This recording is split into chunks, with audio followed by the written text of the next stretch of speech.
Hello friends, जय जगन्नाथ। मु समीर स्वागत करुच्ची पुणी एक नेक्स्ट ब्लॉग रे।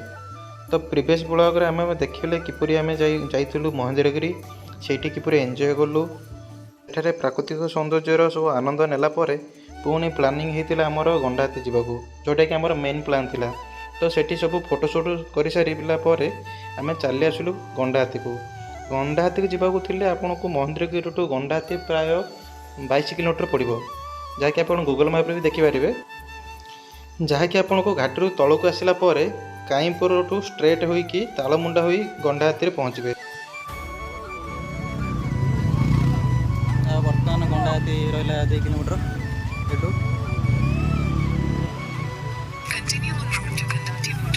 गंडाहाती भी टिकट काटा पड़ुची गाड़ी पिछा।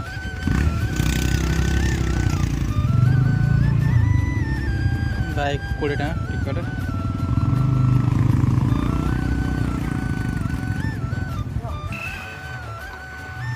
तो फ्रेंड्स गंडाहाती पहुँचला अत्य जोर से भोक लगुवर एक लोक छोट कुड़िया बिरियानी बिकुवर जना पड़ा। सेठारे बसी आम समस्त सांगसाथी मैंने चिकेन बिरियानी खाइबा लगिलु, जहाँकि बहुत टेस्टी। समस्ते कथबार्ता हो खाई सारा बाहर पड़लु पुणी गंडाहाती वाटरफॉल को, जोटी आम थिला मेन प्लान गाधेबार। तो देखो आप किपरि सेठी गाधेलु। स्टार्टिंग अच्छी बेरेडे बेरेडे सब प्रबल पानी अच्छे। ये गार्डन भी अच्छी छोट पिला अल्प धरण।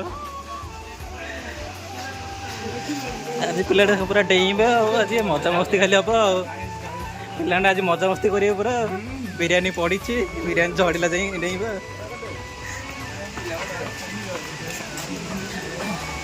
आम पूर्व थर गोटे आसलु 2019 जोटिकी 2019 आसलु से रोसे होता करूँ।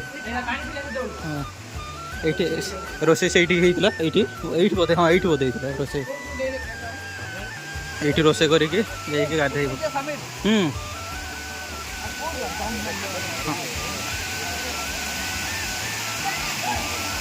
देखते झरना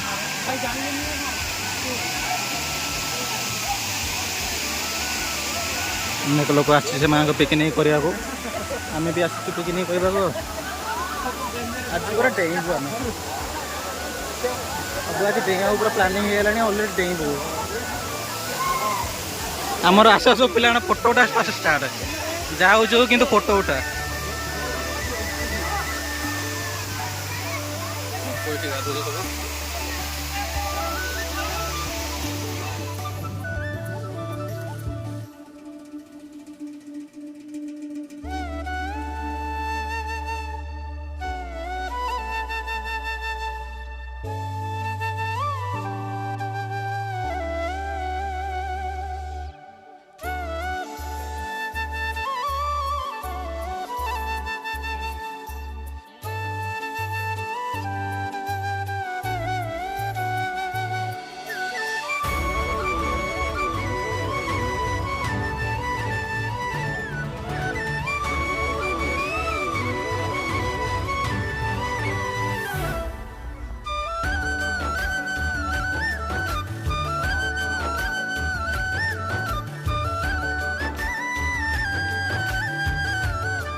तो फ्रेंड्स आपण मैंने देखुए आम किपरि से झरणार एंजॉय करूँ।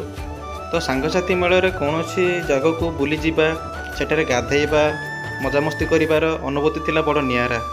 तो मुझे कहवाक चाहूँगी यदि सांगसाथी मेल कौन भी प्लानिंग हुए कौन जगह को बुली जावाक, तो सेटा को आपन केबे भी मिस करंतुनी, कारण से सुजोग पुणी केबे मिले कि न मिले ताहा आम जानीपारबुनी। तो तेणु सांग माने निजर व्यस्तव्य जीवन किछिटा समय काढ़ी सांगसाथी मानक सह कौन जगह को जावाक प्लान करूँ और सेटा को बुली जातु। देखिए से आप जहाँ भी अनुभूति करेंगे ता आप जीवन सारा मन रहा। तो देखुए आम तो फुल मस्ती कलु गंडाहाती। आपण भी आसतु केबे गंडाहाती बुलवाक और एपरी मस्ती करंतु।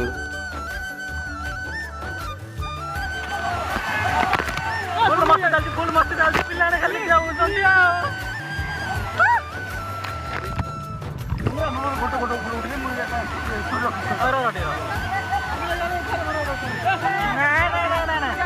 सरला आम बर्तमान बाहर फोटो सुट चलती केत सांग मानकर एवं यू बाहरिकी आम चलीजु आम जिरांग बर्तमान देखिए कौन हो।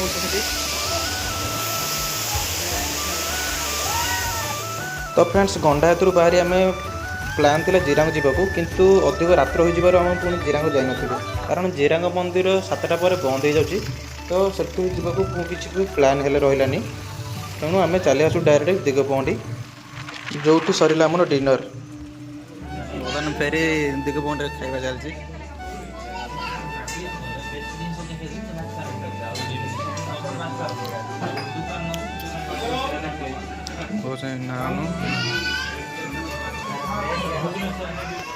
तो फ्रेंड्स यहीपरी मस्ती भरा ब्लॉग देखा आपण मो चैनल को लाइक शेयर एंड सब्सक्राइब भी करें।